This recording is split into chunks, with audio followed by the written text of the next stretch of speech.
I'm popping tags, baby. What is going on, everybody? Welcome back to another episode of Not for Debate. It's my deepest apologies. We didn't end up having an episode on Wednesday, had to take care of some family issues. But everybody is in the house. Banks, Shake, Havoc, what is going on? What's going on, man? How's it going? Hey, another day in paradise. Out here And striving and surviving. there you Uh, go. all of the quotes, right? Trying to make a dollar out of a dime, right? All that. Mm-hmm. All that good stuff. Mm-hmm. Where's Shake at? Let's bring him back. There My you bad. go. Shake, there you go. Shake still got that Metro PCS internet as usual. Hey, No, can you hear me, no. Shake? Us? Yeah, I can hear you. Can you hear me? Yeah, we can Yeah. hear you. Yeah. I went to adjust my phone, whatever, and I hit the I had the leave button by accident. Okay, Oh, gotcha. okay, So okay. We was starting to get a little bit concerned. Banks, you go good over there? Okay, now Banks is experiencing some Man, technical we getting off to a difficulties. hot start, bro. hey, but But let me start off the show by telling Great Wonder Boy congratulations on the new arrival. And as such said event, I have the celebratory cigar. I appreciate that, Shake. I saw That Banks come that in. is that is that is child number 4, and I am done for the rest of my life. That's a wrap. Yeah, I am done. I hear you. I don't even have any kids yet. So hey, man. Oh, oh Me yeah. neither. That So you're considering it. Well, I'm married, so I have to consider it. Oh, yeah. At that point, you don't have no choice. Yeah, Yeah, I'm right. back, man. Sorry, I was doing advertisement. I had to share the stream, here's some posts on the media outlets. Networking. What's good? Okay. I'm here. What's happening? Welcome aboard, everybody. Who's chat, everybody. Good to be back. Another good week. Just want to say, not to put the personal business out there, but congratulations to my boy Devore, another brand new father in the building. Black man salute. Mm, excuse me. Congratulations, my brother.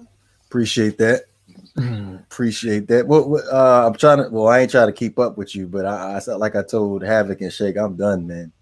Yeah, I'm at 5, bro. I think you're at 4 now. Yeah, I'm done. Yeah, you should be done. I'm not trying to keep up with you. I'm done. Well, That's you gotta it. remember, I got twins, so that kind of threw salt in the game a little bit. Yeah. Now, okay, let me ask you that. Let me ask you this then. Explain how that whole twins thing works, because it's hard enough leaving the hospital with one baby, but when you leave the hospital with two babies, having to feed them formula, having to change both babies, like I know that's got to be a lot of freaking work. Uh, yeah, it is for the most part. It definitely was a brand new experience. I only had 2 kids at that time, and they were actually living with their mom in Orlando. But when my twins were born, um, it was just simply it wasn't as easy. I can tell you that now. It definitely wasn't easy at all. Uh, and, having to carry 2 kids around pretty much all day. And then my son was probably the biggest brat of all. He cries more than anybody. My daughter was real simple, man. She was real simple. But it's hard. I'm gonna tell you that now. It's definitely hard. But you kind of build up a routine and just whatever. For me, I was a supervisor at a retail company at that time, so it was me working all these long hours and then having to off work to go, deal with the kids and stuff like that. But I wouldn't change it for nothing in the world, man. It was a good experience, man. God don't put nothing in your life that you're not ready for, that you're not equipped for. Right. That's what's up, man. Now, for Havoc and Shake, when y'all do decide to have kids, a little advice: you just expect the unexpected, man. Just expect the unexpected moving forward, man.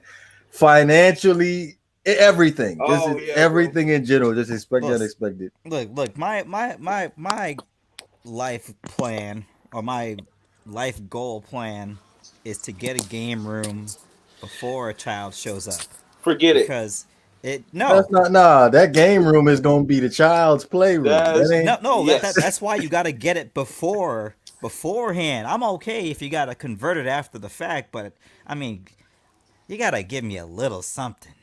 The boy, Life. that You sounds so gotta nice, give right, me the a boy? little something.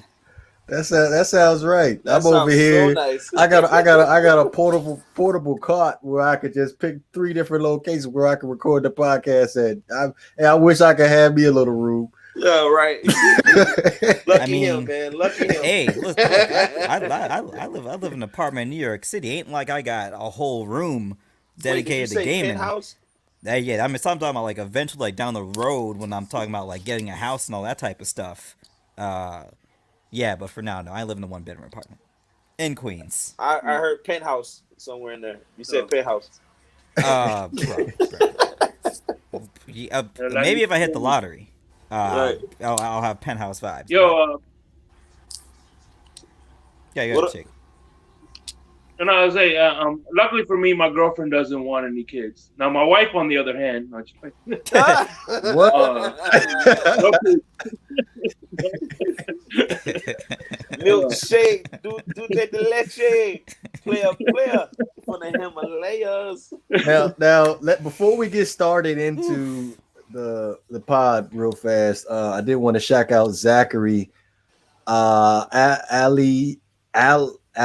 Excuse me. Is that have I pronounced that right? Y'all see that in the comment section? Yeah, I don't know. That's it. I'll ride with it though. I'll ride Zachary, with I hope I said that right. I apologize if I said it wrong, but appreciate you coming through to the pod. I haven't seen you in the comment section before, so welcome to the pod, man. Salute. Thank you. Welcome aboard. Salute. Exactly. But Shake, did you have a top 5 for later on in the stream to give us a chance to think about? Well, yeah. As a matter of fact, I got 2 that we could always mull over. The top 5 songs, right? or your it's your last meal. What would it be? Your I like that one. Your top 5 last meals, or my last meal? Your top Meal. 5 last meals. Only eat one meal. What would it be? One meal. I don't know if you allow to rank that. I think you only get the one. Right. But I'll ride with that though. Okay, so All mine are food Yeah, but I'm saying related no, on but my channel. we can kind of go into depth with that. You know what I mean? We could do a little bit more. You know what I mean? Be creative with I mean, that. why not You just go top 5 meals? Because I'll break out some stuff. Okay, that that's y'all fine. ain't even. Oh, okay. I can do that. Top 5 meals. Perfect. Boom. Let's And do it. once again, we'll let the comment section vote on that. If, you know, if we have enough people to vote on. Like, hey, I guess we can do it that way. But let's go ahead and start it off with the recap of the Thursday night game. The Arizona Cardinals at the Seattle Seahawks. Banks' division, the NFC West. Personally, I was going with the Arizona Cardinals. We know that. Of course you know that. Unfortunately, we weren't able to cast our pick as far as who was going to win the game. But any thoughts on that? Yeah, I was going to go with the Seahawks again. Yeah, me too. And I was going to pick neither one of them, but I don't know if you've noticed, ever since the Cardinals lost to the Dolphins, man, they've been nosediving a little bit, you know. I think a little bit of that frustration is starting to show on Kyler right now. He out there, you know, balling, and the rest of the team ain't exactly, you know, outside of a miracle catch from DeAndre Hopkins. They ain't exactly been, you know, been up to the level that he's been playing at lately. So, yeah, man, I picked the Seahawks, man. So. Watching the Thursday night game, I did want to say it seems like it's either Kyler Murray or bust, honestly. And I don't think the Arizona Cardinals offense is conventional enough to be like a scripted play. It seems like all Kyler's completions end up coming off of a broken play. Mm-hmm. But my thoughts on the Arizona Cardinals leading up to that Dolphins game was they really didn't I know you really can't say they didn't beat anybody as far as competition is concerned, but they did us a solid. They was able to take out the Buffalo Bills. Now, however the division ends up turning out for the NFC West turns out, as long as the Los Angeles Rams don't win the division, I'm good, man. It's a Yeah. lot of haters in here. It's a lot of haters in here. It's a lot of Hey, haters you can in say what you want, but here. I don't think the Rams are the best team in that division. The And you Dolphins. know what? The Dolphins are 3-1 against I used NFC to like West. I used to like So Arizona.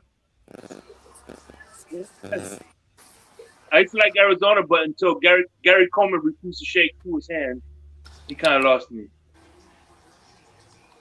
Hey, okay, so let's go ahead and let's touch on that because I know we had this conversation in the group message. Do y'all have a problem with that? Him not wanting to shake anybody's hand, Kyler Murray? I say. just be consistent. Just be consistent. If you don't want to shake hands, don't shake nobody's hand, because You're a sore loser. you kind of look like a clown. You kind of look like a clown when you can't win, when you can't lose. Like, if you're gonna win like a man, you gotta lose like a man too. And sometimes you just gotta take on the chin and say, you know what? We'll hit them again next week. But it's not like, it's not like Tua came out here and was like speaking trifling about Kyler Murray's family or anything like that. So at a certain point, you gotta grow up, bro. In my opinion, like all that, I'm not shaking your hand after the game. Like that is some buffoonery, in my opinion, man. It's a game. All y'all are highly paid to play. All y'all live blessed lives according to this game. You can't shake the man's hand after he beat you. Come on now. Well, first thing, I think you definitely brought up a good point about the Cardinals starting to reel. They're definitely starting to figure things out. But we got to give a credit to the Seattle Seahawks defense. A lot of teams, the defense, as we get later in the year, defenses tend to understand it starts to come to them a little bit more naturally now because they're starting to get more film on teams and more players are being ran per game now. Teams get actually sit and study a little bit more. So we gotta give credit to the Seahawks defense, especially after how bad they've been playing so far. But you made a great point. Kyler Murray definitely is a future star in the league, no doubt about it. I can understand like being upset, especially when I think it's just due to the fact that he feels his team is a lot better than how they perform. But that comes with having to, the inconsistencies up and down through the season. It seems like to me, I've yet to watch any game this year where a team dominated on both sides of the ball all game long. The Dolphins, the Miami Dolphins, to me, had the best defensive performance all season, in my opinion. They had the best defensive performance I've seen all year from anybody, minus what the Rams just did last week. But yeah, Kyler got to grow up. That's just part of it, man. He knows. I'm sure he knows better. He'll figure it out, man. It's not a big deal. It's not a big deal. I wouldn't make it that much of a big deal either, honestly. I think he's at a point. He's starting to realize that he's better than his teammates. Right. And he's like, I'm out here, getting my grill pushed back every week, and like we're not getting results. So part of it is just the frustration of, at one point, the way he was playing, he was in the MVP conversation. So obviously he's doing what he needs to do. He's making, he's making lemonade out of a lot of lemons in regards to their offensive line. But at a certain point, man, Kyler Murray can't play offense and defense. So that's something that he's going to have to adjust to, because probably back in the day, throughout his entire life, college, high school, all that, he was so good, it didn't matter. It didn't matter what the other side of the ball was doing, because he was always going to be able to put up enough points. So it was almost a moot point. But now he's in the NFL. He ain't used to playing. He ain't used to balling out and losing. I think that's what a lot of it is. Well, honestly, I think that's what a lot of quarterbacks, players in general, have an issue with. They come from a winning program and they just end up being stuck with a losing team, I think it really takes a toll on those particular players. Like, let's just take, I hate making a Miami Dolphins reference, but let's just take Minka Fitzpatrick, for example. Sure. It's a little bit up in the air of his reasoning why he wanted to end up being traded from the Miami Dolphins. Some say that it's the fact that he came from Alabama, a winning program, and he didn't want to end up starting all over with Brian Flores from the ground up to building a team into being a winner. But well, Hey, time will tell, man. Time will definitely tell. it's one of them things, man. If you don't want to be around when things are tough, you don't deserve to be around when things are good. All right. So, it is what it is. He made his decision. Out of that pick, I believe we got Austin Jackson with the pick we got from Minka Fitzpatrick. So, at the end of the day, everybody won. Everybody won that deal to a certain extent. But what I will say, and I think particularly earlier on in the season, when I think at one point the Cardinals were like what they were like 5-2, like it looked like they were in cruise control, and all of a sudden they're starting to hit a little, bump in the road. Yeah, teams are starting to figure them out, man. I'm telling Yeah, you, yeah, man. everybody's starting to get figured out, man. They Everyone's starting to figure it out. hit a little bump in the road, and all of a sudden you don't want to shake hands, like bro. You don't want to shake hands. Don't shake hands with the defense on your own team. Ain't the other team's fault that they beat you. That's true. So let me go ahead and read the Arizona Cardinals schedule to you. Well, the games that they were, the first 10 games that they played. So they beat the Niners. They beat the Washington football team. They lose to the Lions. They lose to the Panthers. They beat the Jets. They beat the Cowboys. They beat the Seahawks. And they beat the Buffalo Bills. So truth be told, they haven't played anybody. A lot of low hanging fruit. There's a lot of teams that they should have beat there. You know what I mean? Mm-hmm. And that's what I was trying to get you to see. It's not that I don't think the Cardinals are a good team. It's just they haven't played anybody. For what it's worth, the Dolphins are a better team than the Cardinals, in my opinion. Your Dolphins have more credible wins on their schedule. The Dolphins are 3-1 against the NFC West. They can hang that. No matter how bad the Dolphins season goes in the rest of the year, if it goes bad, they can hang on the fact that they went 3-1 against the best division in football. So that's something to take away. That's something that you can build with at the end of the season, going into next year. If things don't work out this year, you can actually hang your hat on that. The Cardinals, bro, I'm sorry, bro. I don't believe in them. I don't think they'll be the wild card pick, if anything. They'll be the wild card pick. It's gonna come down to either the Seahawks or the Rams. It's probably gonna end up being the very last game of the season that's gonna decide that. You slipped a comment in there, and I think you tried to slide that past everybody. But did you just say the NFC West is the best division in football? Absolutely, it is the best division in football. I disagree. I think it might be the North. Yeah, the NFC North. The NFC North? What? You mean with the Bears, Packers, Lions, and who else? Vikings. Vikings? Man, please, man. The Vikings just start winning. I mean, talk to me when they get a winning record. Hey, it's not about how you start; it's how you finish. Who is the team with the most wins? Well, probably the AFC North, actually, may be in that conversation as well. But record-wise, the NFC West is the best division in football, record-wise. We got the most wins out of every team, every conference in the NFL right now. The most. I mean, the NFC West has solid teams up and down the division. We got winners. Like none of the teams in NFC West are like complete trash. Absolutely not like some other, not like the AFC East. We have the Jets, but it's one of them things where it looks like when they venture out the division, start playing some. Start playing the real deals. It's one of them things, man. And it's a little bit of fool's gold when you're out here, playing against when you're out here playing against some of this low hanging fruit. You get, you start building some early confidence. Hold on 1 second, Havoc. Yeah, go ahead. Shake, I think you're echoing, man. But what were you saying, Havoc? My bad. Oh yeah. No, he is No, he echoing. I is think echoing. I think. I think you're I echoing, think you're Shake. echoing, Shake. I'm back. Okay. Okay. Um. Yeah, that's just my point. It's just one of those things where I think actually this adds to the Dolphins' legitimacy is the fact that while they did beat the 49ers, they did beat the Jets.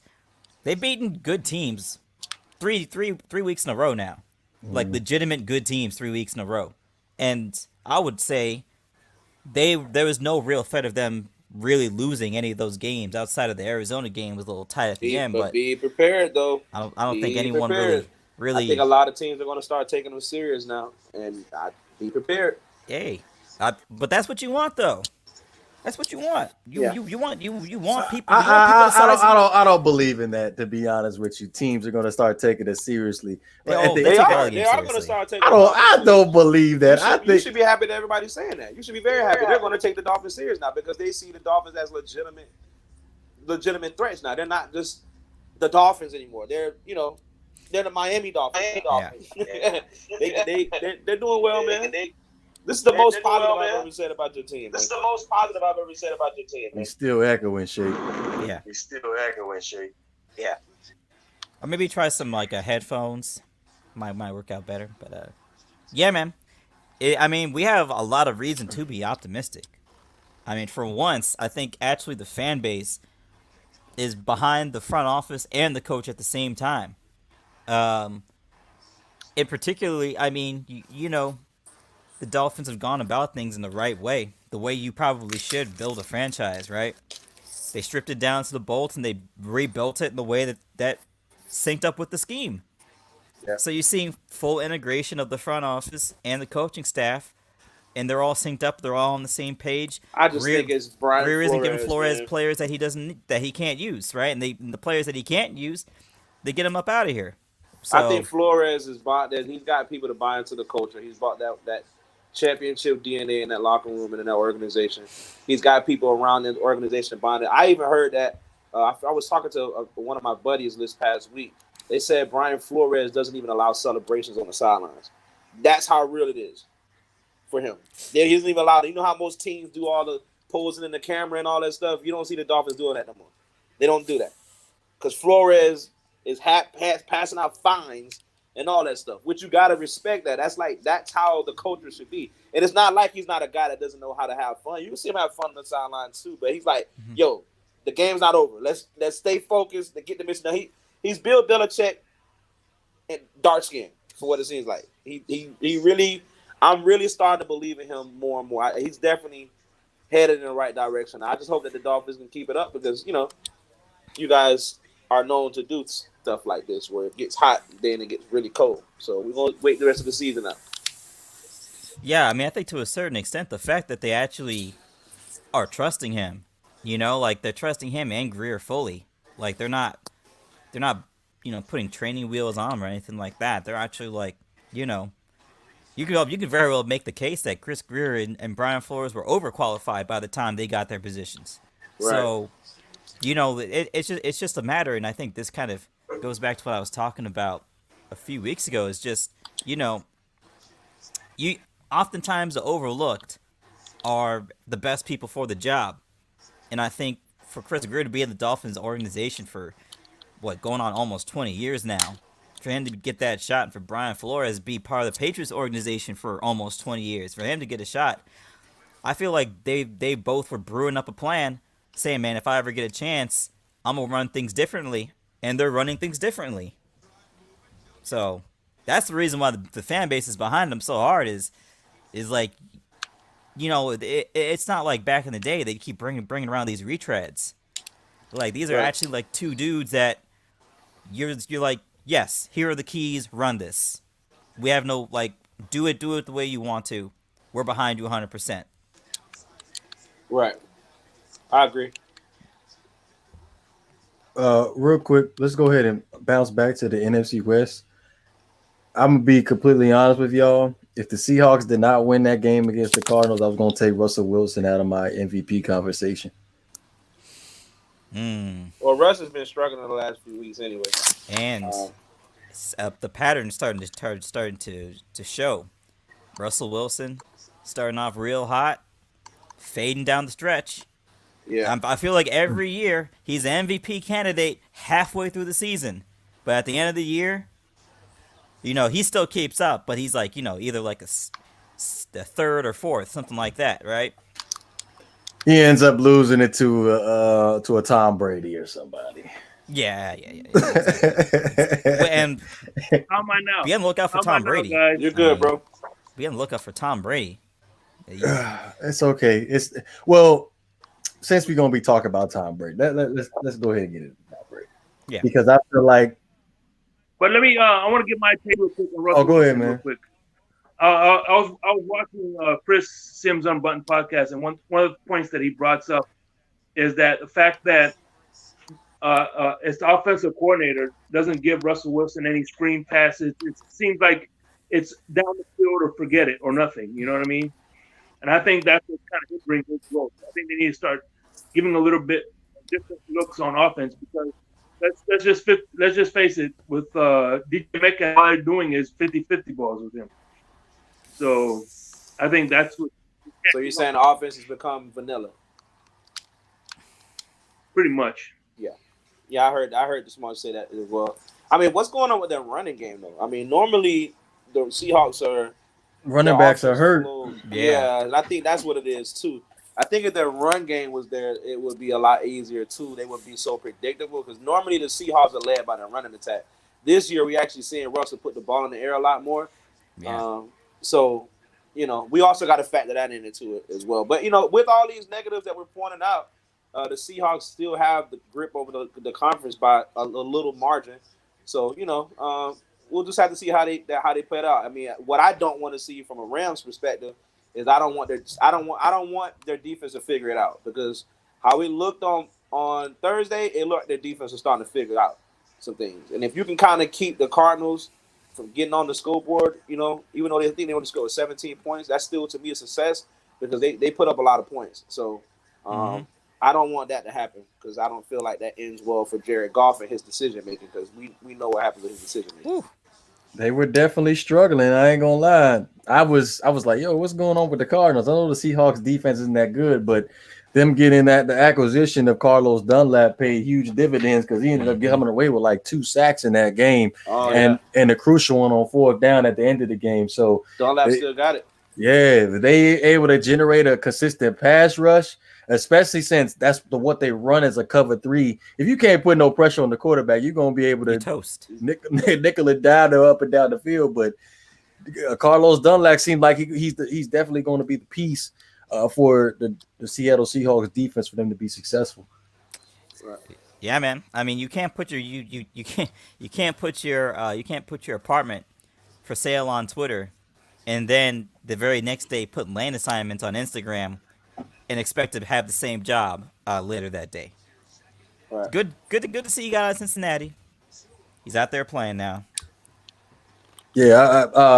By the way, Banks, I was listening to one of our old podcasts. It was like right after the Davion Clowney trade from the Texans to the Seahawks, and we put out a prediction of who was going to have how many sacks Davion Clowney was going to have, and you said 16, and then I think I said 12.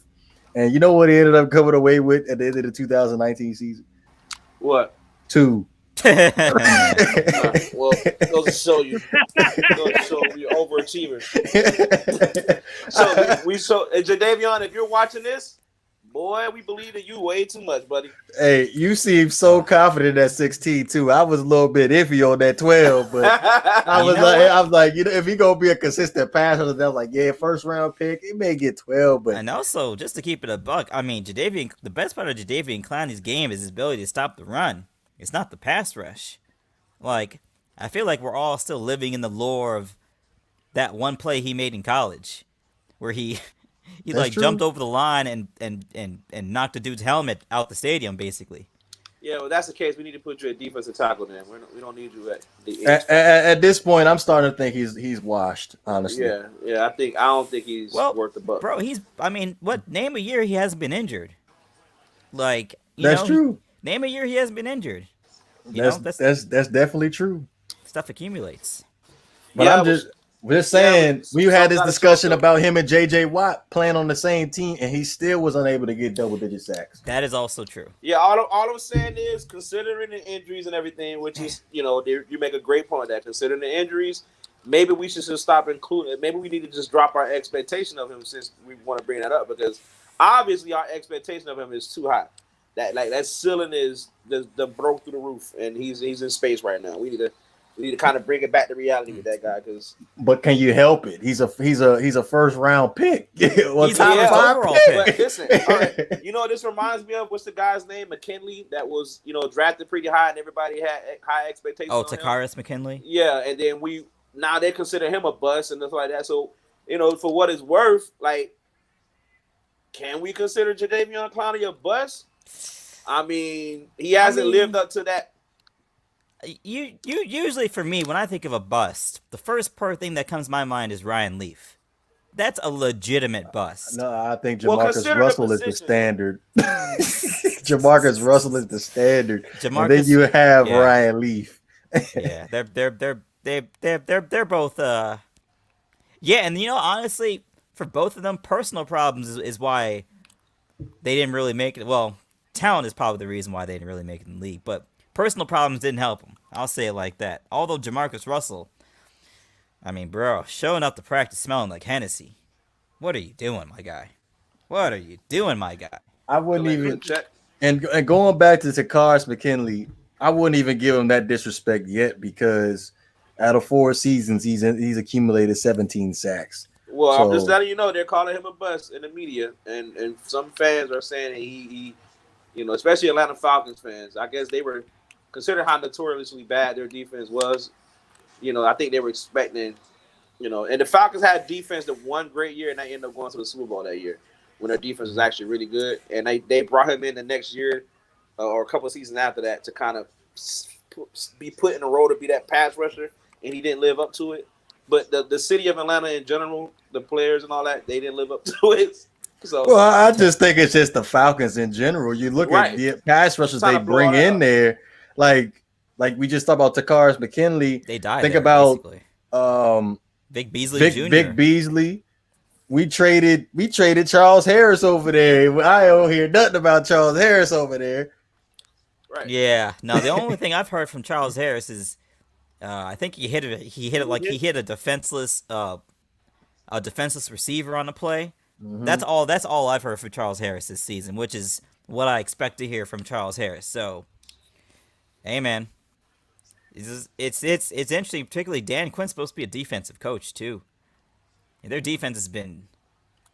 I don't think that their defense has been good. Even when they made it to the Super Bowl, I don't think their defense has been good his entire reign there. Well, no. That year they were actually pretty good. That Super Bowl, they were good on both sides of the football. They had a great defense that year. They had those 2 safeties. They had Desmond Trufant. They had the other guy. Was it Robert Alfler and all those guys? They actually had even Vic Beasley showed up a little bit that year. They were okay. Then how do you give up 28 unanswered points and a half of football? Because you start running the ball. This is what it is, bro. You start running the ball, putting the ball in Matt Ryan's hands. You believe too much in Matt Ryan. Seriously, man. Seriously. Well, since we on the topic of the NFC South, the current standard for the NFC South is the New Orleans Saints are sitting at 7-2. The Tampa Bay Buccaneers are a game back at 7-3. The Atlanta Falcons are sitting at 3-6, and the Carolina Panthers are sitting at 3-7. With Drew Brees going to be placed on IR for the minimum of 4 games, do you think the New Orleans Saints can maintain the lead in the NFC South? Boy, I tell you, that's a hard question to answer. I tell you, them Saints, boy, do they miss Teddy Bridgewater right now. Because you Drew Brees gets hurt, Teddy Bridgewater comes in, has a perfect record, gets paid in Carolina. They bring in Jameis basically to fill in the Teddy Bridgewater role. I think Jameis is better than Teddy Bridgewater, honestly. And then when the time comes for Jameis to actually fill in the Teddy Bridgewater role, they give it to Taysom Hill, who at no level of, I would say, college or professional football has displayed the ability to be an NFL quarterback. He's a tight end. He's a running back. He's a wide receiver. He's a special teams player. Yeah, you got a healthy Jameis Winston right there. Mhm. What's the problem? The Like, problem is, what is Sean Payton seeing in practice that I mean, I understand Jameis Winston. I mean, every 5 throws was an interception last season, basically. But from a talent perspective, he's a much better quarterback than Taysom Hill. yeah, but you gotta.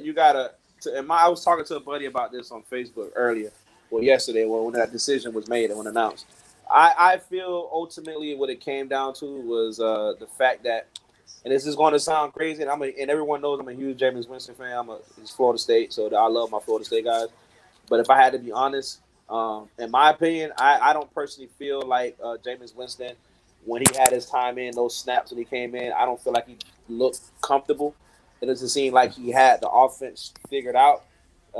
And I think that caused some concern because, how Sean Payton is. At the end of the day, the team is gonna run how Sean Payton says it to run. And I don't think Sean Payton feels like Jameis Winston's at that point where he can trust him to start and lead his team throughout the rest of the season. Because you got to remember, even though the Buccaneers lost to the Saints twice, if the Saints somehow find a way to lose the rest of these games for the rest of the year, guess what happens?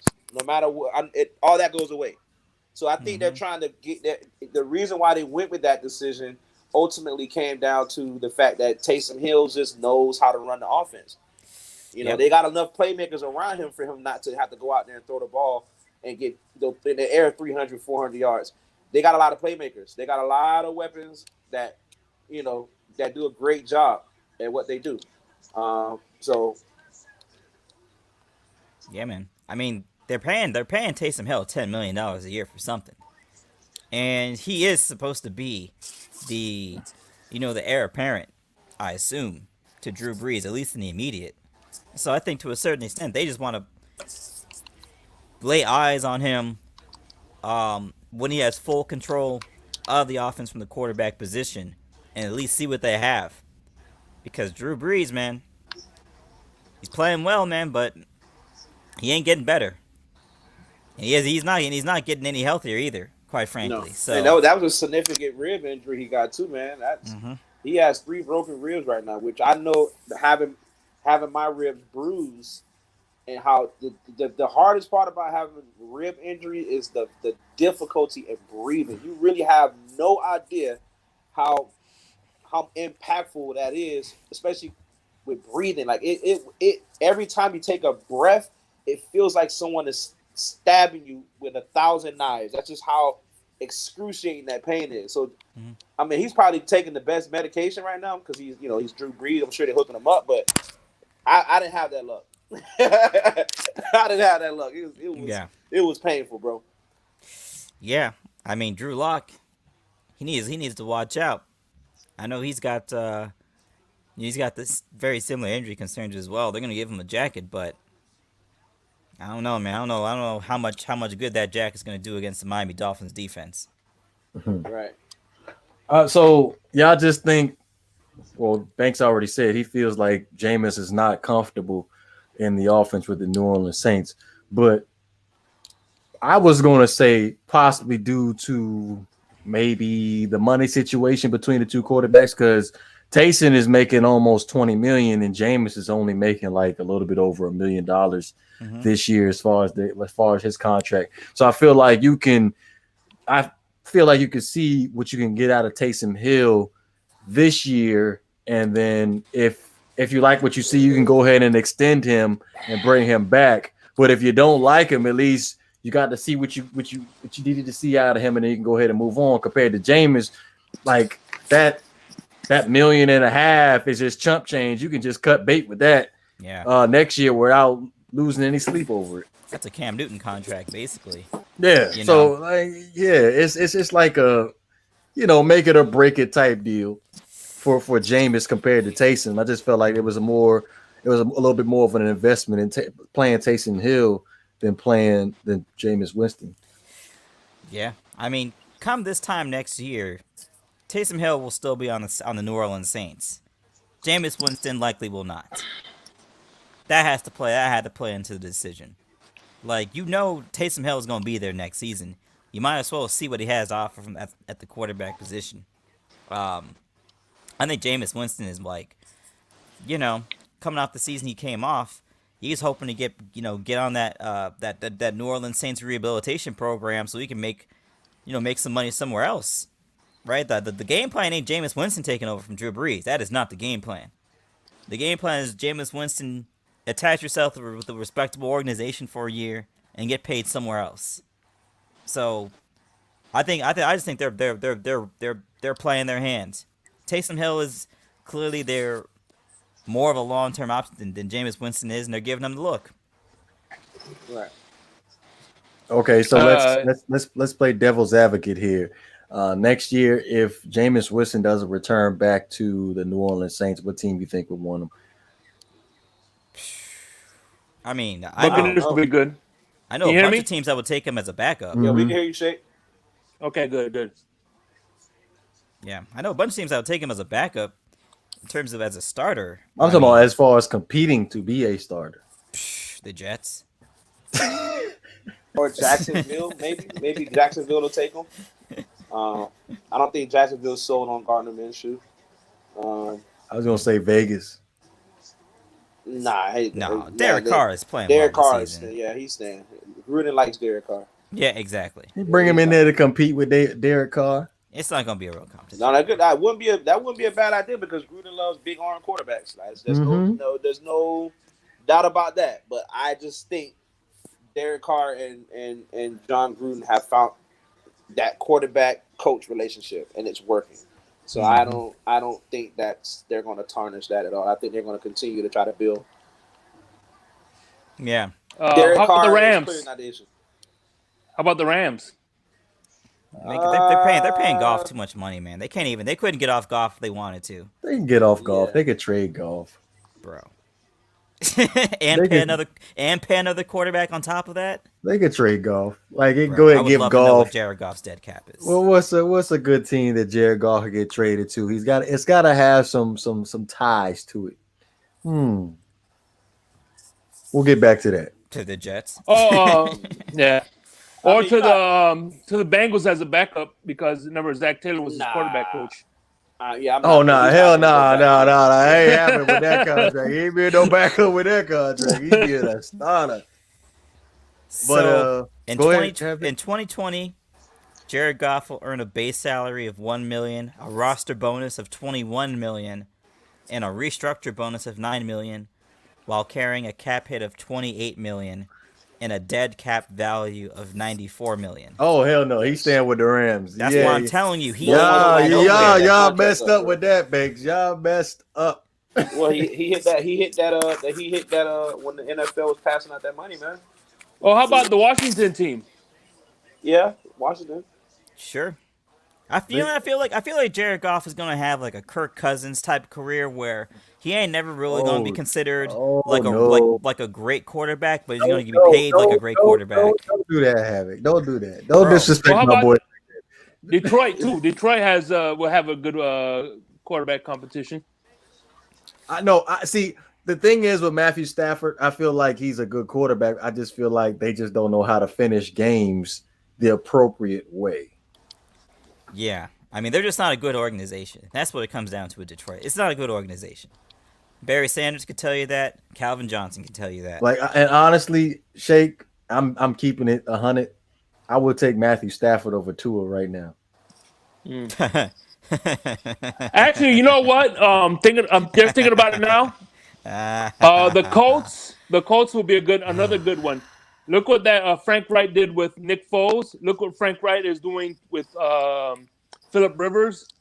I think that he will do well with the Colts because of Frank Wright knows how to do. He is a quarterback whisperer. The Colts will be a good spot, great landing spot, especially if Phillip Rivers walks away. He can actually walk in and be a starter day one, especially if Phillip Rivers walk away. Yeah. The Colts is a good one. Mm-hmm. Chicago even. Because they're not.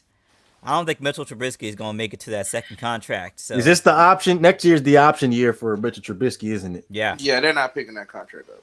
They may pick up the option. I don't know if they'll. I don't know if they'll Oh, give they're him a new not. They're not contract. picking that They're not option picking up. that up, They're bro. They're not not gonna pick picking up the that up. option. No. Okay. They're going to evaluate the 2020 free agency class as far as quarterbacks, and I feel like they'd be like, I believe everybody on this list that is going to be a free agent is possibly better than Mitchell Trubisky at this point. Not a high bar. Not a high bar. Right. I mean, what standards are we holding these players to now? Not the highest of bars. Right. Got be a bit better than Mitchell Trubisky. There's a whole lot of dudes in the NFL that can hold that title. All right, so what will we decide on? The last meal or the songs? I'll go to meal just because that's my strong suit. But either way, it's fine with me. So am I. I came up with it, so it doesn't matter. Shake, just bring one topic. You can't give us options. That's when we get. I know, messed but up. I was trying to see, if the chat could decide. You know what I mean? Okay, well, let's go ahead and give them a minute to decide. As far as, all right, give them the options again. Give them the options again. All right, 5 favorite meals or 5 favorite go-to songs. So when you say meals, do you mean like dishes? Yeah, I would say my number 5 would have been shrimp fried rice. Okay, I got you. All right. So while we do that, let's go ahead and we'll wait for this response. Let's go ahead and get into these weekly picks for NFL Week 11. Excuse me. Obviously we just went over the Thursday night game, the Seattle Seahawks and the Arizona Cardinals. Obviously the Seattle Seahawks ended up winning that game. Let me go back here for a second. So the Pittsburgh Steelers are the Jacksonville Jaguars. I'm not going to ask you guys anymore by how many points because every time I end up asking that question, it ends up being a close game. Hence last week was it last week? The Packers game. Who they play last week? I think they played Jacksonville, right? Yeah, they played Jacksonville, and I said by how many points, and they ended up making the game competitive. And then the week before that, I said, I believe it was the Chiefs and the Panthers, and I said by how many points, and that game ended up being competitive. So I'm not going to ask that question anymore. I'm just going to ask you straight up who you think is going to win the game. But I mean, if I'm the, and this kind of goes back to which game are we talking about right now? Steelers and Jags. Oh, bro, that's not even you don't even think about that one. Steelers. Jake. I'm not. Let me think about that one. Steelers. Banks. Clean sweep, man. Give me the Steelers. I actually thought the Steelers was going to lose last week because there was rumors that Ben Roethlisberger he wasn't going to play, and then all of a sudden he played. And I actually picked against him because I was thinking that Joe Burrow was going to take advantage of that, but you see how that went. Right. Real quick, Jay Hearn, I didn't even see you in the comment section, man. Appreciate you coming through as Hearn, usual. what up, boy? You always, man. You always in line, bro. We appreciate you, man. We appreciate you, my brother. And he picked one meals. Yeah, he picked one meal. So we're gonna do the meals after the 1 o'clock games. So Okay. clean sleep. We got the Pittsburgh Steelers, right? The Detroit Lions at the Carolina Panthers. Detroit and Carolina, man, that's tough. Carolina is so competitive, man. It's just their defense. They're terrible, man. They're last place right now. Their defense is garbage. It's their defense, bro. Their defense is garbage. Yeah. Their defense is garbage. I think their offense is basic too. I don't like their offense. Their offense is good, man. Their offense is basic, man. Their offense is so fun to watch, basic. Man. You got to remember, there's no McCaffrey right now, too, though. So, like, bruh. That backup running back for the Panthers is pretty nice, though. Right. Yeah, man. I'm gonna go. With that being said, who's the matchup? The Carolina versus the Lions. I'm gonna go with the Lions. With that being said. Yeah, man. It's hard for me. It's hard for the words Detroit is going to win to come out of my mouth. Uh, although technically Lions have a better record than the Panthers right now, but um, uh, once again, a game I'm not going to watch. But I will pick Carolina. I'm picking the Lions. Me and Devore agree. What? Yeah, I'm picking the Lions. Yeah, Mm. I don't like the Panthers as a football team based off like of them what either. I saw. Yeah. What you got? I'm gonna say the Panthers and bold prediction. Who's our defensive coordinator? I can't remember his name. Josh Boyer is probably going to get upgraded next year, and Dolphins will probably hire Matt Patricia for the defensive coordinator. Oh God, no! Oh my Oh gosh. God, no! I don't want to see He that. going back to New Milk England. Shake bringing all the predictions to the yard. hey, but no, I mean, as a defensive coordinator, he's good. He's just not a good coach. There's two types of coaches. You have your schematic coaches, and you have your coaches that could coach up players. Unfortunately, Matt Patricia is not one of those guys that can coach up the players. He doesn't. The players don't say they have a good time with him. It didn't sound like the players respect him. My question is though, what is the big jump from defensive coordinator to head coach though?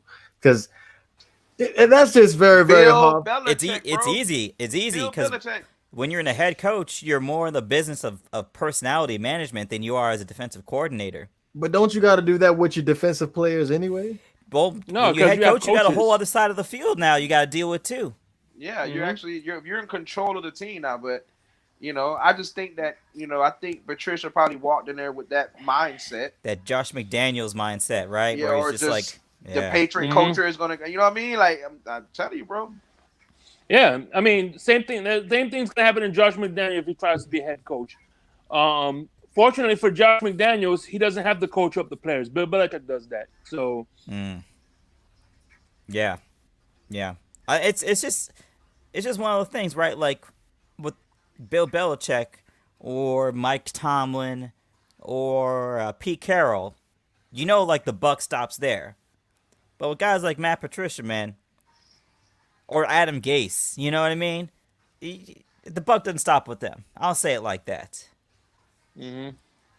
Like it's kind of like look at the Jamal Adams situation where you got a guy on his rookie contract. Obviously, you want to extend him, and a lot of guys can play for coaches that they don't necessarily like, but for some reason, he just didn't like this particular coach so much that he was just like, "F this organization. As long as y'all keep him around here, I'm not going to be around here." And I think case in point. Yeah. Go ahead. Sorry. Case in point. Second half of the Jets game, you could tell the players were playing more for Greg. The defense was playing more for Greg Williams than it was playing for Adam Gase because the offense was still trash, but the defense was stepping it up. And Adam Gase ain't even calling plays anymore. He's got some dude called Dowell Loggins calling plays now. What is going on? Hey. That's Adam Gase's whole appeal is he's the play caller. If he ain't calling plays, he's a manager, and he's a terrible manager. So let's move on. Yeah. Let's move no on. Relations to Dowell Loggins is no relations to Kenny Loggins. Just saying. I appreciate that, Shake.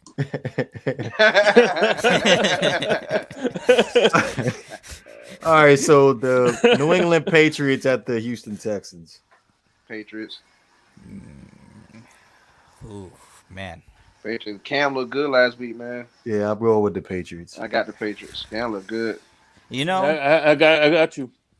I'll go with the Patriots just because even though they lack talent, they don't lack discipline. And when I see a Romeo Crennel coach team, I'm looking for penalty flags all over the place. I'm keeping it a buck, so I'm roll with the Patriots.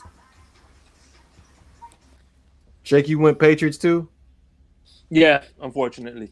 Clean sweep across the board. So arguably best game of this lineup is the the Tennessee Titans at the Baltimore Ravens.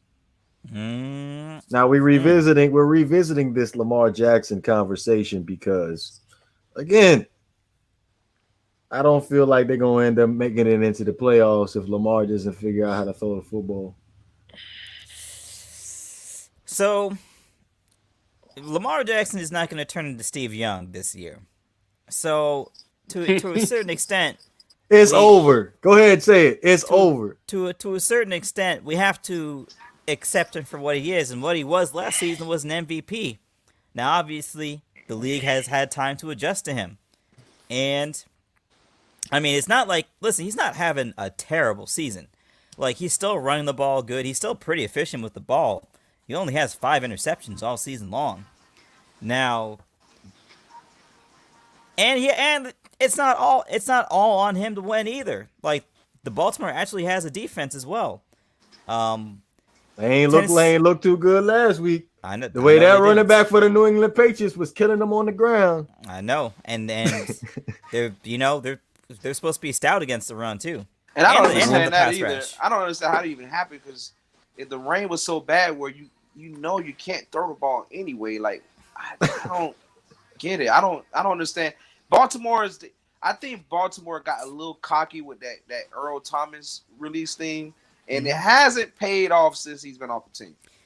But I will say this much though, it does look like Tennessee is starting to go into coast mode, where they're just dropping games they don't have any business dropping. So I'm gonna go with Baltimore. Well, I just want to say I have 2 questions. I wonder if who's the coach for the Baltimore Ravens? Harbaugh. John Harbaugh. Harbaugh. Yeah, John Harbaugh. I wonder if he heard any Good Times music in his headphones.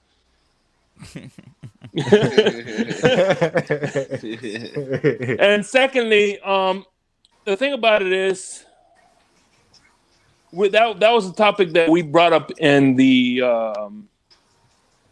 when we were messaging each other in the private about how Tannehill, how the Titans are 1-3 when Derrick Henry doesn't run the ball 20 times or more. So that takes into account as well. I don't think so. Think so? Why is that? Because when you think about them games where Derrick Henry didn't rush for over 100 yards, like let's just take the Pittsburgh Steelers game for example. Tannehill led them back in that game, and just Steven Gostkowski ended up missing the game. Was a game tying or game winning? I can't remember. Field goal. Like, you can't put that on the quarterback. That's clearly on the kicker. So I just feel like it's different. It's different games that have different circumstances. But I think that's definitely going to play a big factor in this game, though. I'm not going to ignore that. Yeah, I mean, to a certain extent, you know, it's a double-edged sword. You double down on Derrick Henry, you have to keep feeding him regardless, right? Like, that's the kind of situation Tennessee is in, even if it's not really the best play. I mean, you got to feed him because that's your offense. Derrick Henry is your offense. So, but that being said, man, I don't when I see, you know, Tennessee dropping games at Cincinnati, or I see Tennessee, you know, they still, I like them, but they a little bit of fool's gold to me, man. I like Baltimore a little more than them. And I agree. I'm going to go with Baltimore, but the only type I have is Marquise Brown. I think he's a talented receiver, and I think he can reach all-pro potential. But, you know what I mean, as of this moment, every time they try to force feed him, bad things happen, and that they need to stop trying to force feed him. Look, Hollywood Brown is Mike Wallace. He's Mike Wallace. You can't force feed him. If you just define his role, he's good in that role, but he ain't a volume dude. No, in my opinion, he's kind of like he's Mike Wallace. He's the guy that the Cardinals drafted second round. I can't remember last year when we traded Josh Rosen, Isabella or something like that. Okay. He's like that Danny Amendola. He has that maybe every once in a while you feed him when nobody's looking, but he's not that feature guy. I agree with you. Well, if Derrick Henry can have the same success that running back that the New England Patriots had, Damian Harris, that's his name. Damian Harris. If he can have that type of success against the Baltimore Ravens, I'm definitely taking the Titans. Okay. Thanks. He's not around. By the way, I only lost 2 games last week. Oh, shoot. We got 2 Banks of America. We got Which one's Banks the real one? Banks, can you hear us? Yeah, I can hear you. I know what's going on with my thing, man. Okay. The Titans and Ravens, who you got?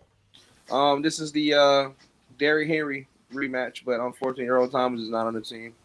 But I'm probably gonna roll with the Titans on this one only because of the Ravens haven't proved they can start the run at all. But if the Ravens start the run, the Ravens win. But I'm gonna go with the Titans. We on the same page about that. Yeah, I'm gonna go with the Titans. All I right. think the Titans should win the game because they're the Ravens just I don't know what's going on with them, man. I don't know. I don't even know what's going on with the Titans, but the Titans seem like they are. Titans all right. They'll be all right. They're a better team. I mean, are they a better team though? Like, both have been. The last few weeks, they haven't really been, But just a lack of a pass rush for the Titans, honestly. Yeah, give me the Titans though. I'm gonna go with the Titans. Okay. The Philadelphia Eagles at the Cleveland Browns. Yeah. I'm going Eagles. Yeah. Ho! I take that back. I'm talking Browns. Yeah. I mean, I can't take the turnovers with Carson Wentz any longer. Now, I think a determining factor for me is Nick Chubb's status. Is Nick Chubb is he back and playing now? He was playing last week, if I'm not mistaken. Well, if Nick Chubb is back, then I'm going with the Browns. Yeah. It says he's pain free after a return from knee injury. I'm going with the Browns then. Jake?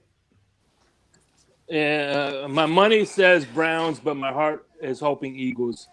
We're gonna need Browns to lose for our playoff spots.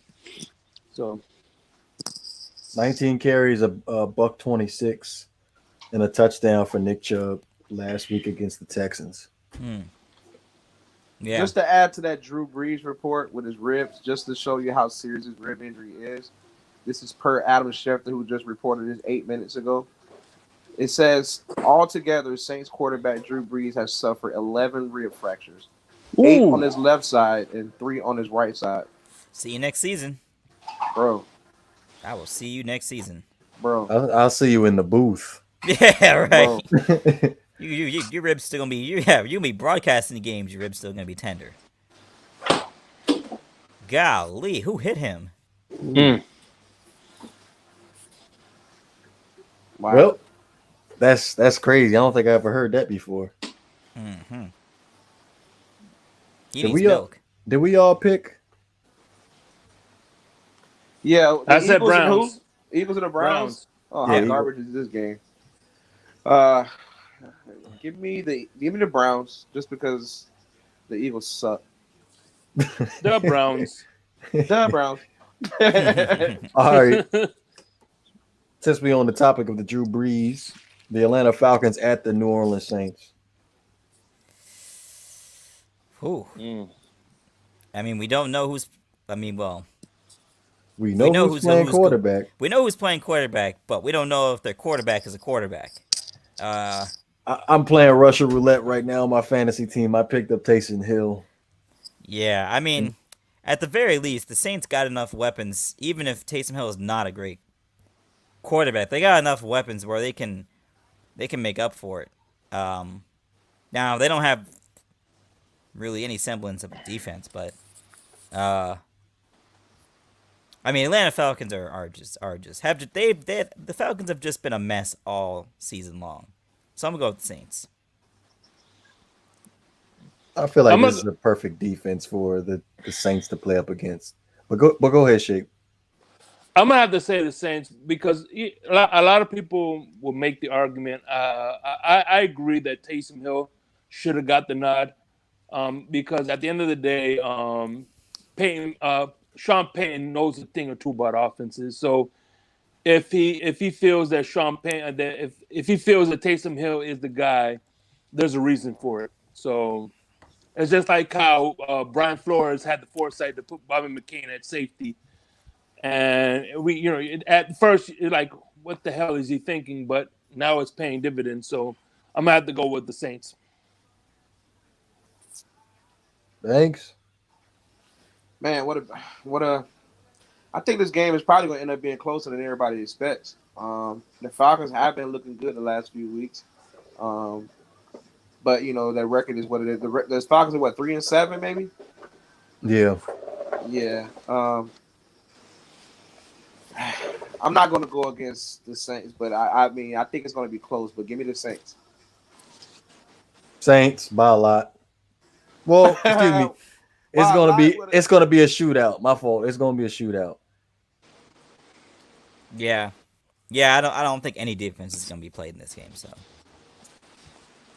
All right, last of the 1 o'clock games, you got the Bengals and the Washington football team. Oh, you already know I'm going with Joe Burrow. Wow, how difficult a pick this is for me because I'm gonna.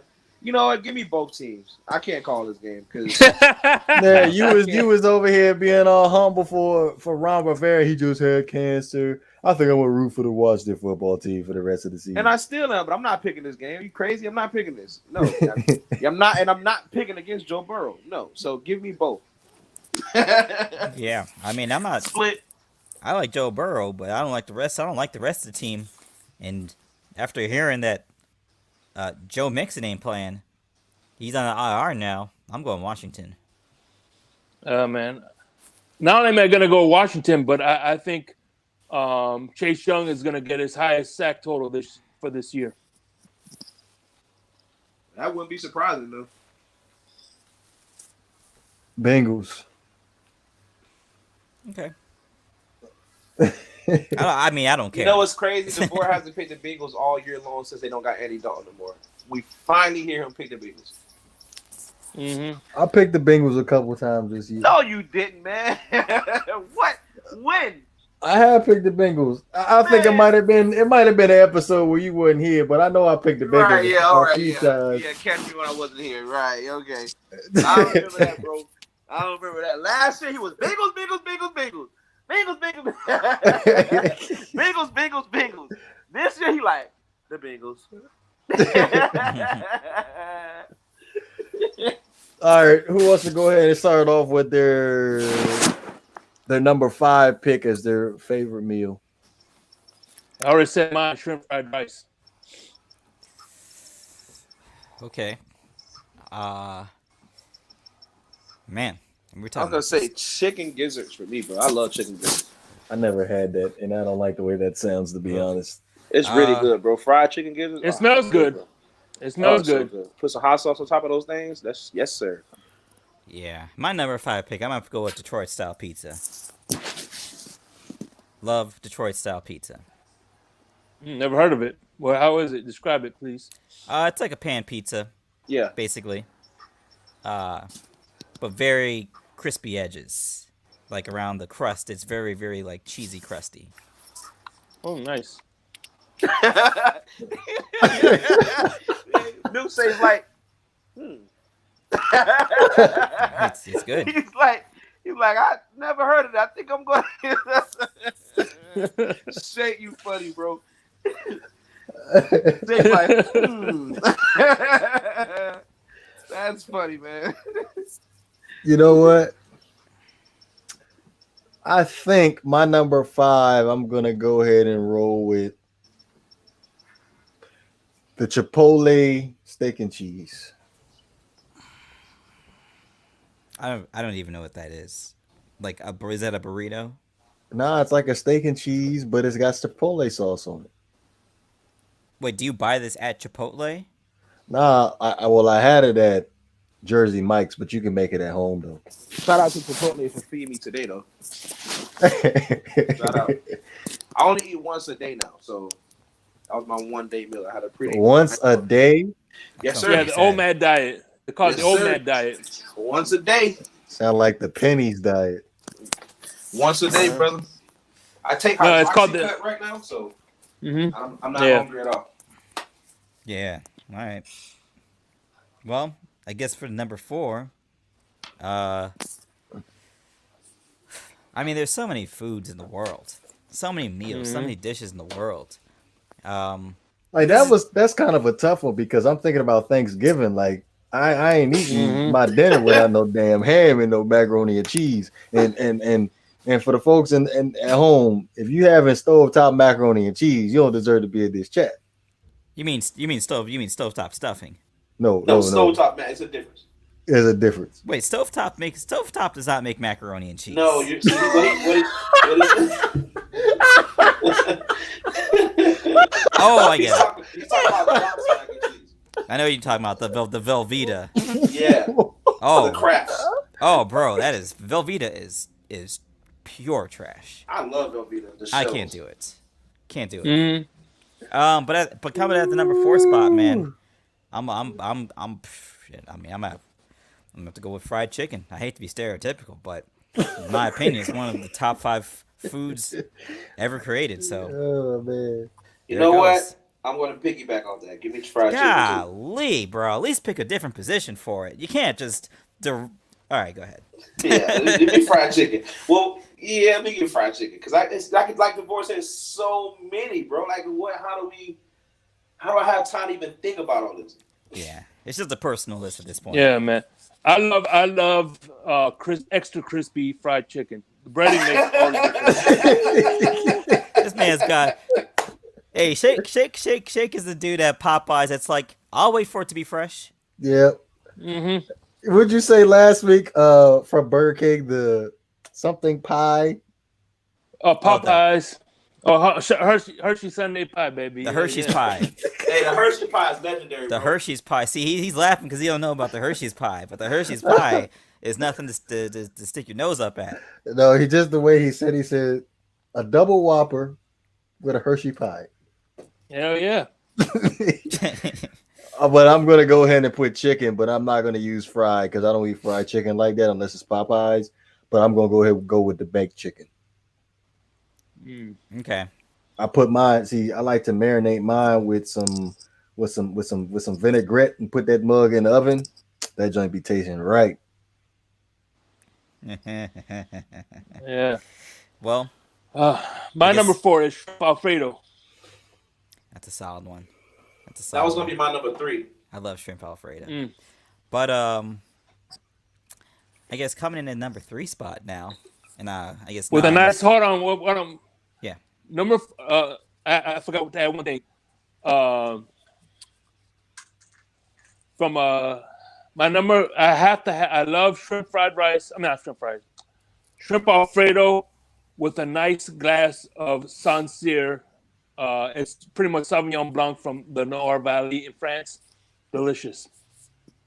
But go ahead. Okay. That's what's up.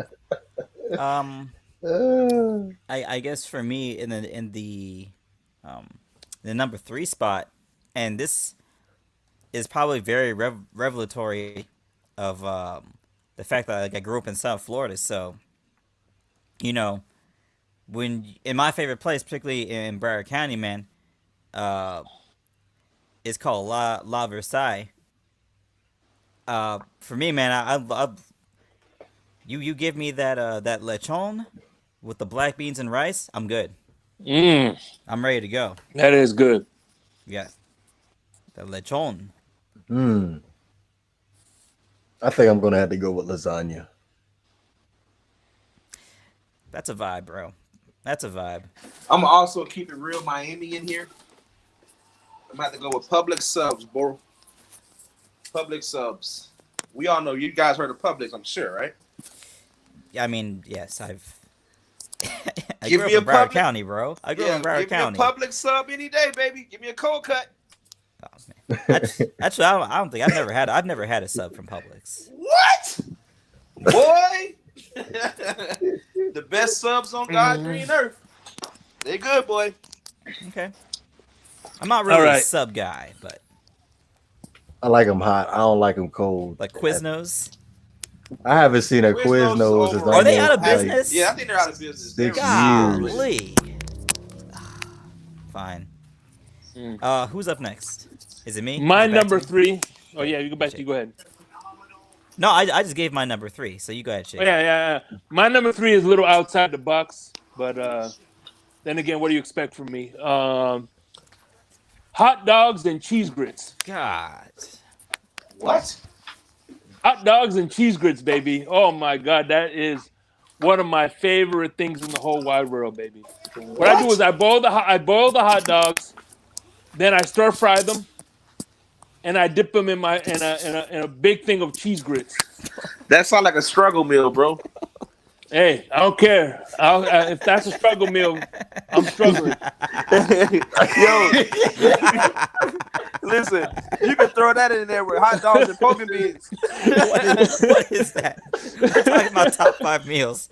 What do you do? Hey, that's my favorite meal. That's my Hey, you asked me what's my favorite meal. I ain't saying the best. It's my favorite. If Shake could do that, I'm gonna go ahead and put mumbo sauce on the side of my chicken. You know what? Say, you know what? I'm gonna need from you, man. What's that? You're a prop guy, right? Yeah, of course. Okay. Next week, baby. We need you to present the cheese grits and hot dogs, man. Oh, that ain't nothing but a chicken wing, man. I could do that. Next week, be expecting to see hot dogs and cheese grits because I want to see this. I've never heard of that in my life. Oh man. And see, the thing about that is, I'm gonna do that kind of like after the show because like a half hour after that I'm in a coma. Yeah. So wait, Shay, really quick, just to confirm, I just want to ask something. What's up? What's your nationality? I'm Cuban. Okay, all right, there we go, bro. But being that I grew up in Carroll City, you know what I mean. I get it. I get it. I get it. I just wanted to confirm my source because I was going to say honestly, that sounds like more of a Cuban dish. As surprising as that sounds, it sounds like a Cuban dish.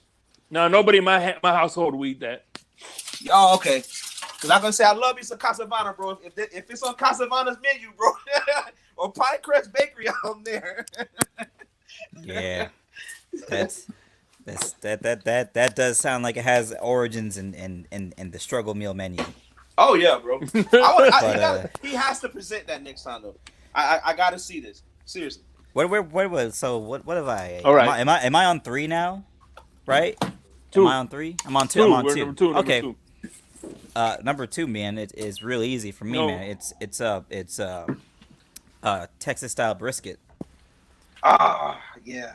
Ain't nothing more else to say outside of that. That I'm gonna Texas style say- brisket, man. Burnt ends though. I love burnt ends. Burnt ends are great too. I love burnt ends. Yeah. Mhm. Burnt ends. Oh, I love them. I'll take it as my 2, but burnt ends. Because I love them that much. I'm sorry I'm piggybacking, bro. I'm very sorry. You've been riding my coattails this whole segment. It's like you're calling out. It's like you're calling me out because I love brisket, but I love the burnt ends more because the burnt ends have the fat area. Like Yeah. they have a lot of juice. You know what I mean? They have a little perfect cuts of fat. Oh, love it, bro.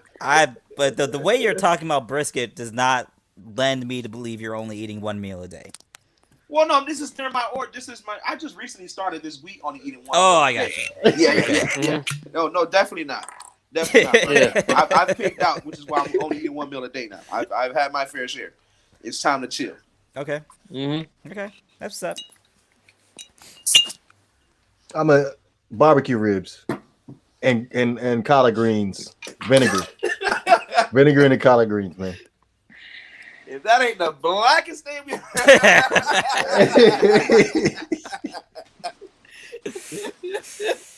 If that ain't the blackest thing. Shake it, have you ever had mumbo sauce before? No. Yeah, I've been to DC. Yeah, I heard mumbo sauce is legit. It is It is something. Mhm. Yeah, It is something. I'll but say yeah, that. yeah, barbecue ribs, fresh off the grill, ain't Mumbo nothing sauce like is it. basically if you take duck sauce and mix it with ketchup, you have mumbo sauce.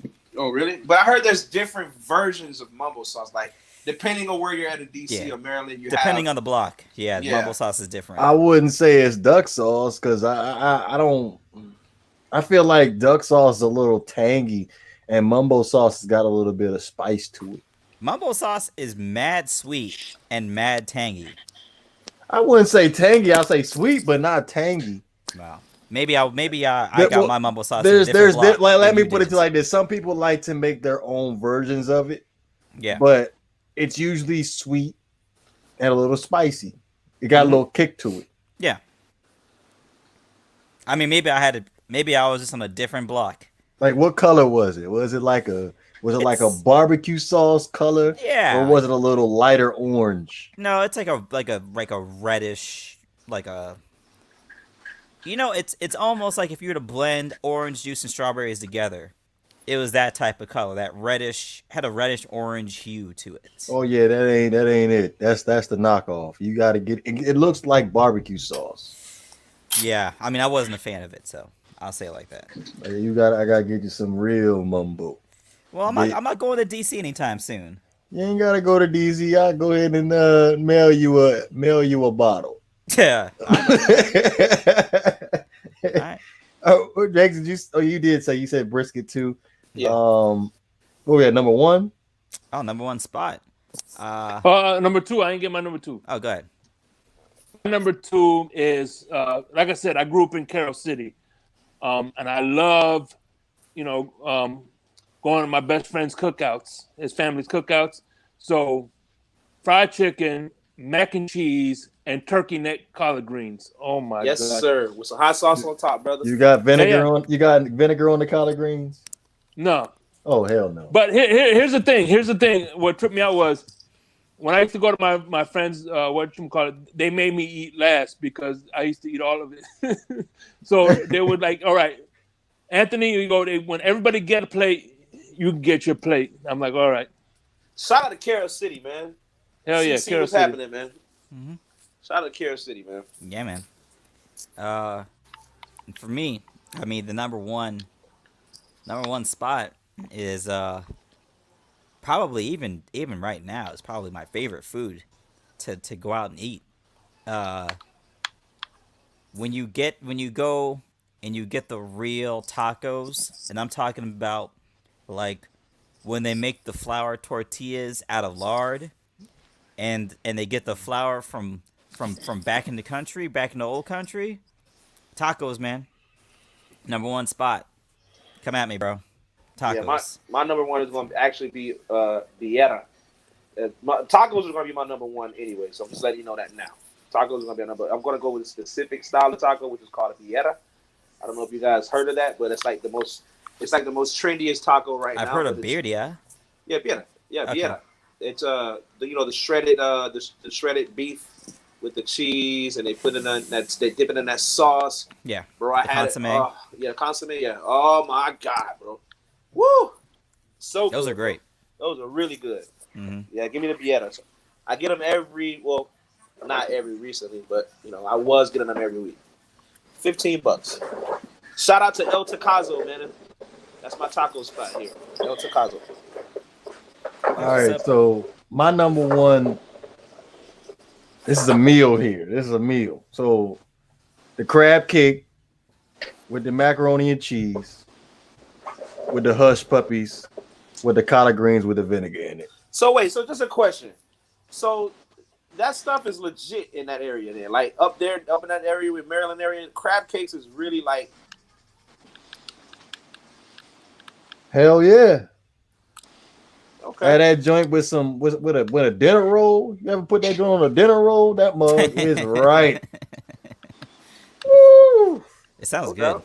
I mean, I know that whole Maryland, that whole area is all about, crabs and all that stuff. So Oh man, that damn crab cake, boy. Ugh. Mm. I know it's like $27 for 2 crab cakes, but damn, that joint be right. I mean, I do love crab cakes. Would them hush puppy have it? Y'all had a hush puppy? Oh, bro. When I was growing up, Long John Silver's was around, bro. I used to go there all the time. Hell yeah, Tear up Long- some hush puppy. that's fish. Long Oh, John my. Silver's, man. Come on now. Who's next? I think Banks is next. I already said it. Mine was Bietta. Oh, my fault. So drum roll for Shake's number one pick. Mine is ribeye steak with white rice, plátano dulce with some mac and cheese. Platanas. Plátano frito Mmm. with some mac and cheese. I do like steak. I really wanted to put it in my top 5. but I Rare, don't by wanna the way. put- Oh hell no! Well done. Oh no, yeah, mine has to be medium well, bro. Not rare. Well Done. Mine Well is rare. Why don't you just eat Bro. your belt? Well Why don't done. you just Well done. lose all your team now? Well done. Banks already know when we went to that restaurant. Well done. Yeah, man. He won. He's not lying, bro. He would literally sit there and watch that entire thing. I want that joint. He No wasn't red. No red. He wasn't moving. Hey, when I cook steak at home, I leave the pan on low for like 5 minutes. Good 5 minutes. Throw a little bit of butter in there. Cook both sides for like maybe 30 seconds. And that's it. So you sear it and then Oh, so I sear you like your mine steak and put it in blue, the oven. basically. Yeah, pretty much. I sear mine and put it in the oven for like 5.5 minutes, 6 minutes. Yeah. I just get the cast iron hot, get the butter in there, like real hot, so you get the crust on it. I gotta get a cast iron skillet, man. Everybody keeps telling me that's like the thing to have. Yeah, it's one of the probably the most useful pan I have in my entire setup. But yeah, I just sear it in the butter, flip it, get the crust on it, flip it. Then you put your thyme, put your garlic in there. You do a fancy term called nappe, where you use a spoon and put that garlic, thyme, butter. You just keep basting it over the steak. That is it. I love ribeye. I love ribeye, even though the king of steaks is picanha. I was gonna say I thought what you call it was the king of steak. The Kobe Wagyu. beef. No, the Wagyu. Well, picanha is just a cut. Wagyu is like an actual type of a breed of cows. Okay. What about the Kobe? Bro, Kobe beef. Kobe is even rarer than Wagyu. You can get Wagyu. You can't really get Kobe. That's where they date rate the cow.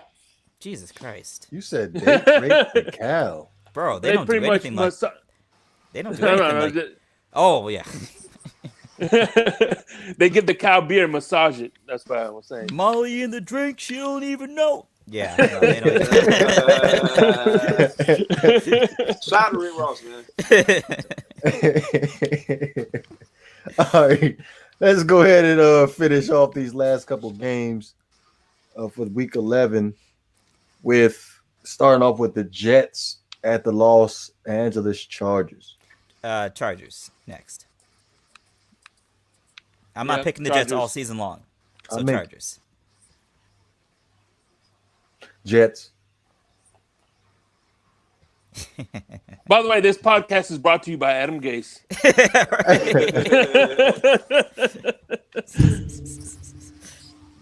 I'm taking the Jets. I feel like this is the week they're going to get their first win. Jets.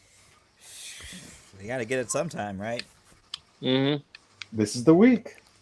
I mean, you got Justin Herbert out here looking like puberty just hit. So, yeah. He got to get himself a Neutrogena commercial or something like that. Acne, man, damn. You ever noticed the second he cut off his hair, you see how little swag he actually has? Like it was all in the hair. He cut that hair off. It's like, yo, I could beat you up. Where is he from? Probably somewhere soft. I don't know where he's from. He's from Oregon, actually. No, there it goes. He went from the Marshall Brady haircut to the Greg Brady. Yeah, no, he needs to fire that barber. Banks, who you got? Who was that? The Chargers and who? The Jets. Oh my God! Yeah, give me the Chargers, bro. So everybody's going with the Chargers but me, huh? Mm-hmm. Absolutely. We're not going to bet on the Jets. Okay. All right. Everybody but Banks gets the vote on this one. The Dolphins at Broncos. Dolphins. I mean, easily. I don't even think it's a doubt about it. The Miami Dolphins are a top 5 defense and probably a top 2 secondary, if not the best secondary in the league. Versus who's playing? Brett Ripien? No, it's Drew Lock. Drew Lock? Oh, Drew Lock with the cracked ribs? Man, I'm taking Dolphins. He ain't gonna make it past halftime. I want him to make it. I'm hoping Cal Van Noy stays out of this game. They don't really need him. Just relax his injury. Let him heal up one more week. Because we're going to need him for that last stretch of games. Everybody's rolling with the Dolphins. No questions asked. The Dallas Cowboys at the Minnesota Vikings. Who is starting at quarterback for the Cowboys? Is it still Gilbert Grape? Garrett Gilbert? Nope, it's Andy Dalton's coming back. Oh, Andy Dalton's coming back? Oh, yep. Minnesota then. Oh, then I'm picking Minnesota. Yeah. Yeah, Minnesota. I would feel like what's the running back's name for the Vikings? It was on the tip of my. Dalvin Cook is going to run all over that defense. 100%. I'm going with the Vikings. Banks? Give me the Vikings. The Vikings are starting to heat up, and I think they found their identity now. They're figuring out the defense is playing a lot better. So we didn't give the defense any credit just now. The defense is starting to play a little bit better. So yeah, give me the Vikings. Okay. Packers at Colts. This is going to be a good game too. Ooh. I like the Packers, man. I mean, the Colts, man. You don't know what team's going to show up. Like, they come out here, they beat a division leader, and then the next week they can lose to the Bengals. But the Packers have been consistent pretty much all season long. Mm-hmm. So I'm picking the Packers. I'm going with the Packers. Even though the Indianapolis Colts are going to pose a very, very good challenge for the Packers offense. So I'm going with the Packers. Got to go with the GOAT. My upset special the Colts. The Packers can't really stop the run, and Colts have a good running game. So, interesting. Banks? Give me the Packers. All right. So, Shake with the upset special for the Colts. Thursday night game. The Kansas City Chiefs at the Las Vegas Raiders. That's a Thursday night game? Oh, shoot. Sunday night game. Hold on. I'm going to go ahead and make my pick because I got to make a call really quick. Let me go ahead and get the Raiders because I picked them to upset the Chiefs last time. So I'm going to take them as my upset pick again. Give me the Raiders. Yeah, man. I mean, I'm not going with the Raiders. I'm picking the Chiefs. I'm going with the Chiefs, too. I think the Raiders won the last one, didn't they? Mm-hmm. I think so. Yeah, they're not coming away with a sweep. What he said. I think what really the underlying story of this matchup is that victory lap that Oakland did at in Kansas City, and I think it kind of lit a fire under their asses. So I'm gonna have to say the Chiefs as well, and I expect them to probably do a victory lap as well in Oakland. Okay. I'm Oakland, Las Vegas. Sorry. Okay. So last game, Monday night game, the Los Angeles Rams at the Tampa Bay Buccaneers. Ooh, at Tampa Bay? Damn, this puts Banks in between a rock and a hard place if he was to pick this game. At Tampa Bay, I mean, all the information I know only tells me Tampa Bay would win this game. So I'm going Tampa Bay. I'm going Tampa Bay too. I'm going to go with the Rams because I think Brady's going to struggle against this defense. He struggled against this defense before. he's going to struggle against the defense now. Okay. Well, I think Banks is still on this phone call, so I don't think he's going to be able to voice his opinion. On who? I already know he's probably going to go for the Rams. So, What game? Rams and the Bucks. Yep. Game of the week, man. Y'all know I'm going. It's going to be hard for me to pick against this game because Brady and you know. But you know, go ahead and give me my Rams because I gotta support my squad. But it's going to be a close game. If Jared Goff cannot turn the ball over, and if we can figure out a way to keep Tom Brady from finding his receivers, because you know, I trust our defense too. I think our defense. We have the number 3 rated pass defense in the league right now, averaging only 199 yards passing per game that we're giving up. So yeah, we're not playing games this year. And after everybody counted our defense out, like, oh yeah, they're not going to be. Yeah. So yeah. Okay. Final thoughts, fellas? As always, it's always great to come on here. Chat it up a little bit, talk a little bit of football, talk a little bit about meals. Me judge everybody else's meals, not outwardly but internally. As always, man, I appreciate the opportunity to come on. Fins up. Yeah. Yep, and I can't wait to show you my hot dogs and cheese grits next week. And you know, as always, shout out to Zamuda. I can't wait. I can't wait to say that honestly. I can't. I'm really interested to see how that works. With a nice glass of milk. Oh hell no! Oh my God. Oh man, I couldn't do that. I can't do that. But Banks, did you want to say something before we close it out? As always, man, appreciate everything you guys do. Thanks everybody for turning in today. As always, every week, you guys continue to show us support and love. Don't forget to follow us on Twitter as well as YouTube. And again, we thank everybody, man. Keep everybody stay blessed and have a great week. And we'll see everybody, Tuesday? Deborah, we haven't confirmed yet. When is Thanksgiving? Thursday. So Thursday. we're gonna. We gotta talk about it. We're gonna have to have a discussion about what's gonna happen this week as far as that is concerned.